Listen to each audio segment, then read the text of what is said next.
கோயம்புத்தூர் மாவட்டம் சூலூர் அருகே நாயக்கன்பாளையம் பகுதியைச் சேர்ந்தவர் 37 வயதான பெண். இவரது கணவர் மற்றும் குடும்பத்தினர் துபாயில் வேலை பார்த்து வருவதாக கூறப்படுகிறது. இவருக்கு ஏற்கனவே திருமணமாகி அவரது மனைவி இறந்ததால் மற்றொரு பெண்ணுடன் திருமணம் செய்து கொள்ளாமலேயே குடும்பம் நடத்தி வரும் 52 வயது பிரேம் ஆனந்த் என்பவருடன் திருமணத்தை தாண்டிய நட்பு இருந்ததாக கூறப்படுகிறது. லாரி மற்றும் ஆட்டோ என வெவ்வேறு வாகனங்களை ஓட்டும் பிரேம் ஆனந்த் நாகமநாயக்கன்பாளையம் பகுதியில் வசித்து வந்தார். இந்த நிலையில் அந்த பெண்ணிற்கு தேவையான மளிகை பொருட்கள், வீட்டுக்கு தேவையான செலவுகள் என கவனித்து வந்துள்ளார்.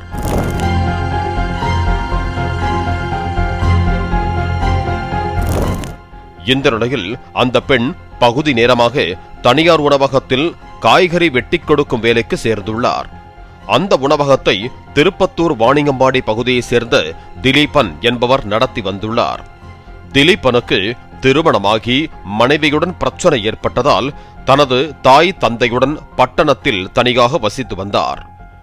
இந்த நிலையில் உணவகத்தில் உணவு தயாரிக்க அடுப்பில் தீ பற்ற வைத்தார்களோ இல்லையோ, புதியதாக வேலைக்குச் சேர்ந்த அந்த பெண்ணுக்கும் திலீபனுக்கும் காதல் தீ பற்றி எரிய ஆரம்பித்துள்ளது. இந்த நிலையில் பிரேம் ஆனந்துடன் அந்த பெண் பேசுவதை தவிர்த்ததால் அவருக்கு சந்தேக தீ பற்றி கொண்டது.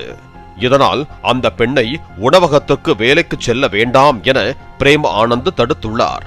ஆனால் தொடர்ந்து வேலைக்கு செல்வேன் என அந்த பெண் உணவகத்திற்கு வேலைக்கு செல்வதோடு திலீபனுடனான நட்பை தொடர்ந்து வந்துள்ளார்.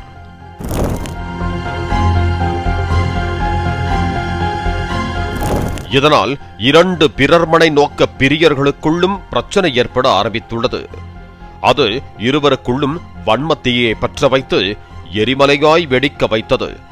தாலி கட்டிய சொந்த புருஷர் கூட இவ்வளவு ஆவேசப்பட்டிருக்க மாட்டார். வெகுண்டெழுந்த பிரேம் ஆனந்த் அந்த உணவகத்திற்கே சென்று, நீ இனிமே இங்க வேலைக்கு வரக்கூடாது என ஆக்ரோஷமாக சண்டையிட்டுள்ளார். மேலும் அந்த பெண் காய்கறி நறுக்கிக் கொண்டிருந்த கத்தியை பிடுங்கி அந்த பெண்ணையே கொலை வெறியோடு குத்த முயற்சித்துள்ளார். அப்போது ஓடிவந்து தடுத்த உணவக உரிமையாளர் திலீபன் கையில் வெட்டுக்காயம் ஏற்பட்டதாக கூறப்படுகிறது.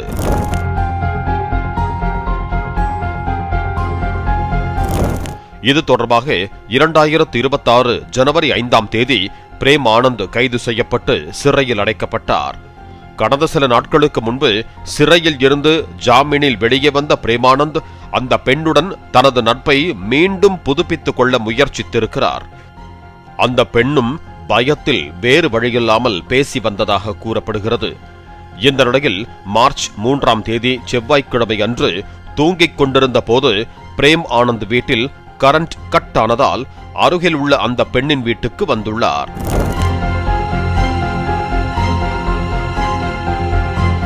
அப்போது அந்த பெண்ணும் உணவக உரிமையாளர் திலீபனும் ஒரே வீட்டில் இருந்ததை பார்த்து ஆத்திரமடைந்த பிரேம் ஆனந்த் கத்தியால் திலீபனின் கழுத்தை அறுத்ததாக கூறப்படுகிறது. இதில் இரத்த வெள்ளத்தில் துடிதுடித்து சரிந்த திலீபன் அந்த இடத்திலேயே உயிரிழந்ததாக கூறப்படுகிறது.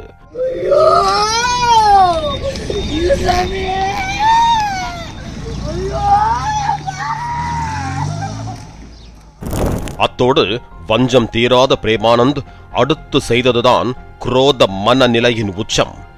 அக்கம் பக்கத்தில் பலரது வீடுகள் இருக்கிறதே, குழந்தைகள், பெண்கள், முதியவர்கள், ஆண்கள் என அவர்களது உயிருக்கும் ஆபத்து ஏற்படுமே என யோசிக்காத பிறர்மனை வெறியராக மாறிய பிரேமானந்த் அந்த வீட்டில் உள்ள கேஸ் சிலிண்டரின் டியூபை பிடுங்கிவிட்டு அறை முழுவதும் கேஸை கசிய விட்டு தீ பற்ற வைத்திருக்கிறார்.